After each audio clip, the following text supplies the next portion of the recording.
झांसी से स्टार्ट करने का एक ही रीज़न था, क्योंकि ये जो फिल्म का नाम है मर्दानी, मैं बचपन से मेरे डैडी के मुंह से हमेशा ये सुनते आई हूँ, खूब लड़ी मर्दानी, वो तो झांसी वाली रानी थी। और मेरे पिताजी झांसी से हैं, वो झांसी में मतलब बड़े हुए हैं।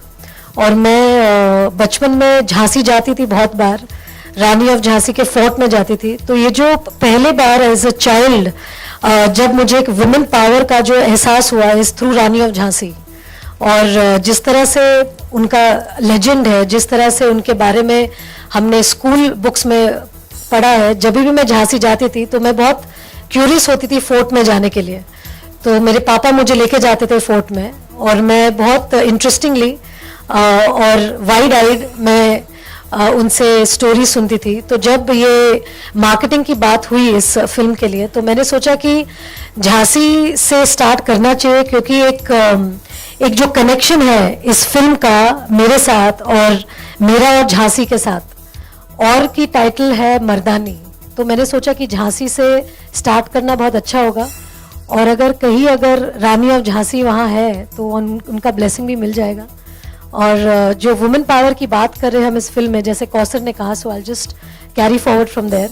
आई थिंक हम जितनी महिलाएं हैं, we all women, I think what we all have is the strength, our inner strength, and the strength that we have, I don't think even men have. Men might be physically more powerful or physically more strong, stronger than us, but I think emotionally, mentally, we are much stronger than them. And I don't think there is anything that a man can do without a woman. You know, they have to depend on a woman to do everything. मतलब even if they have to have a child, they have to depend on a woman. तो ऐसा तो है ही नहीं। मतलब nature is something that man and women together is something that makes them powerful, not one person is powerful. And ये जो anthem है, इसमें जो लिखा है कौसर ने, आई think it's very beautifully depicted, कि जब तक आप मेरे आन पे, आप मेरे मर्यादा पे हाथ नहीं रखोगे, तब तक मैं आपके साथ, अगर आपका नजरिया मेरे तरफ अच्छा होगा तो मैं आपको नजर लगने भी नहीं दूंगी। अगर आप मेरे साथ अच्छा रहेंगे, आप अगर मेरे दिल में आप बसेंगे, तो मैं दिल में आपको भर लूंगी। लेकिन अगर आपने मुझे छेड़ा तो ये जो एक है, हर औरत की ये एक कहानी है कि वो अपने हस्बैंड को, अपने बॉयफ्रेंड को, अपने पिताजी को, अपने भाई को, अपने बेटे को बहुत चाहती है, बहुत प्यार कर सकती है, लेकिन अगर उस रिश्ते में भी कुछ चीजें ऐसी हो कि उनकी मर्यादा को ठेस पहुंचेगी, तब वो नारी उठ के बोलती है कि मैं तुम। तो इसीलिए ये जो लिरिक्स है, ये I think it's going to, in my opinion, be very very powerful for women to always, and it will become an anthem for all the ladies who love men also and who can challenge men if they cross their path. बहुत सारी title suitable होती है इसके लिए, लेकिन मर्दानी इसलिए शायद रखा गया क्योंकि मैंने टाइटल तो रखा नहीं है, लेकिन मैं आपको एक मतलब नज़रिया बता सकती हूँ, क्योंकि इतने सारे डिस्कशंस में ये डिस्कशन भी हुआ था कि फिल्म का नाम क्या होना चाहिए, फिल्म की ये कहानी है तो क्या होनी चाहिए।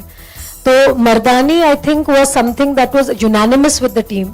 सबने सोचा कि मर्दानी जब हम बोलते हैं तब एक जो स्पिरिट है, एक जो शक्ति है, जैसे जब हमने ये डिस्क्राइब किया था, जैसे लोगों ने डिसाइड किया था कि खूब लड़ी मर्दानी, वो तो झांसी वाली रानी थी। आई थिंक ये शब्द जब कॉइन हुआ था, जब ये फ्रेज हुआ था, तब मेरे ख्याल से वो बोलना चाह रहे थे कि she fought like, you know, ये जो झांसी की रानी है, she fought like a warrior. तो मर्दानी इन दैट सेंस, जैसे हम लोग कभी कभी बोलते हैं she is my hero, she is my role model, और she is like my hero. तो hero also comes in that kind of format, but हम ये नहीं बोल रहे कि आप you are my hero because you are a man. It's not that, you are a hero because वो एक तरीका है, एक बोलने का स्पिरिट है कि दिस लेडी इज, मतलब she is my hero, he is my hero. So use the term for both male and female. तो जैसे हम मर्दानी बोलते हैं, हम ये नहीं बोल रहे कि वो मर्द के तरह है, ये बात नहीं है। She is a strong woman, she is a brave woman, she is a courageous lady, so she fights like a mardani. She is a mardani. So any girl who's bold, who's fearless, who's brave, who's independent, she is mardani. मैं तो कहती हूँ कि जैसे ही बेटी पैदा हो उसको कराटे लेसन्स में भेज देना चाहिए, गाना और डांस बाद में सीखेगी, पहले karate, martial art, self defence, वो क्लासेस में भर्ती कर देना चाहिए मेरे हिसाब से।